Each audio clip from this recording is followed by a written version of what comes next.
Hello random people, welcome to Random Garage, the channel where we're always doing something. Today on Random Garage we'll be doing the first service on the 2022 Wildcat XX.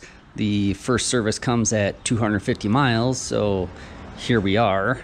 It just includes checking everything over, of course, and changing the engine oil, the front differential oil, and the rear transaxle oil. And also I'm going to rotate the tires because the rears are expectedly wearing out faster than the fronts, and I think I'm just going to rotate tires every 250 miles just to try to keep them kind of even. I'm going to start just by getting the trunk tub out of the way, just because I'm gonna need that out to put new engine oil in it. So just take and loosen these four hold down things up, then just lift the tub out. So now to do the engine oil, you've got to drain the oil tank plus the engine itself. Here's the drain plug for the oil tank. Gonna have to rig up some kind of a funnel system to get the oil coming out of there to go cleanly into a pan. Try not to make too much of a mess. Then for the engine itself, gonna pull out all these screws that hold this big skid plate on, and then a few screws that hold that little skid plate on, because the filter's right there and the drain plug is hiding up above that as well.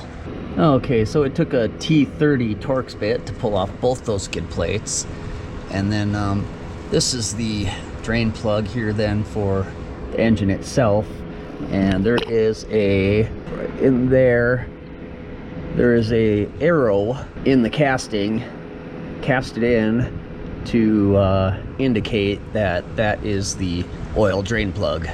Of course, this machine is all metric, so this is going to be a 5mm Allen for that, and the bolt on the bottom of the oil tank is a 12mm wrench.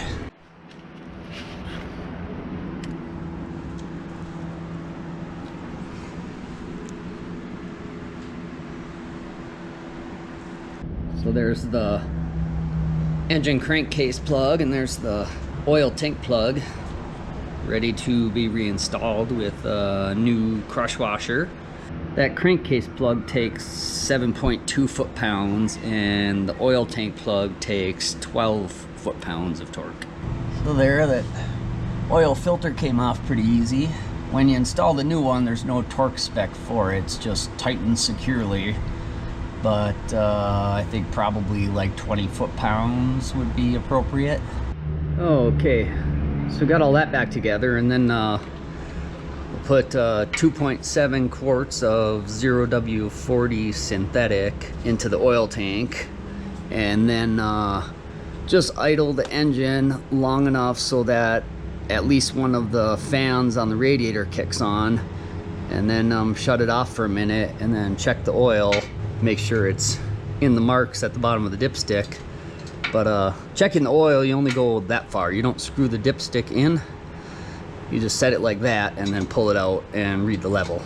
Hopefully y'all can see this, but I was just looking and I noticed there's this darn screw down in here.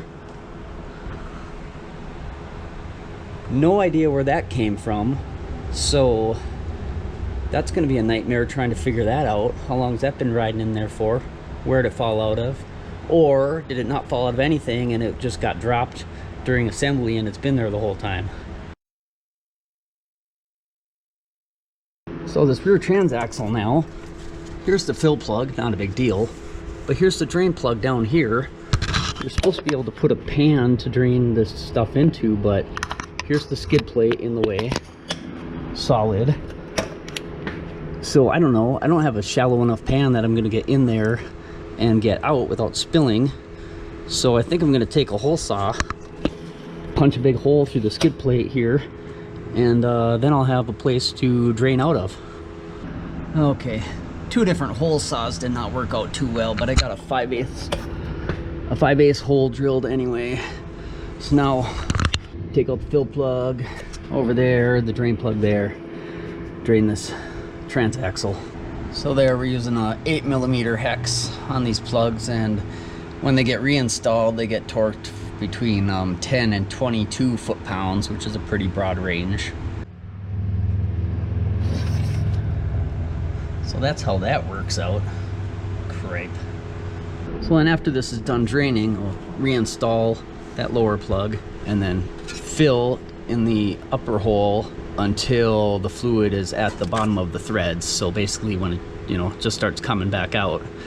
The fill amount should be 40.5 ounces, and it takes a synthetic extreme pressure transaxle fluid. Arcticat's version of it doesn't give a viscosity, but I'll be using Amsoil Severe Gear 75W140, which is an extreme pressure synthetic transaxle fluid.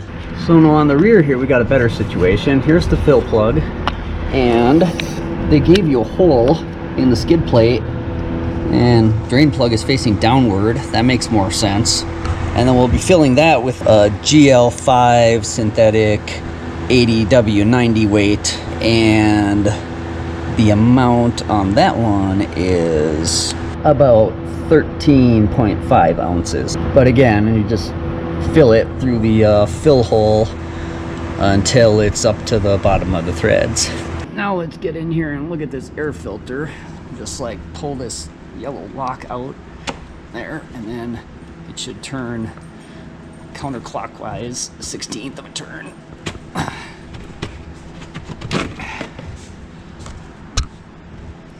Bleeding somewhere?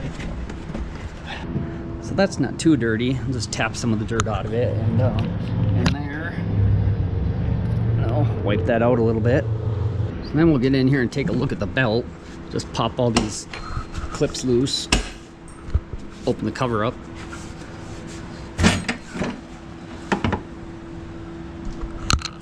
Looks fine and nice and clean in there for the most part. Of course, we got to check this here coolant level too. This bottle's kind of thick. Can't even see if there's anything in there really. But, and nothing in the tank, but it looks like the coolant level's about right there, so shouldn't be an air bubble in the system, I hope, but I have to top that off. So then finally I'll just be rotating the tires. Lug nut torque is 95 foot-pounds, and of course then I'll have to readjust the pressures because the fronts are supposed to be at 14 psi and the rears at 22 psi. If you want to see more random garage things, hit the like button, subscribe to the channel, and turn on notifications so you get a random notification when a new random garage video is posted. If you're in the Sturgis area and you need any Harley work done, come see me at Exit 32 Fit Shop. Links are in the description below. As always, thanks for watching, and remember, whatever you do, make sure you're always doing something.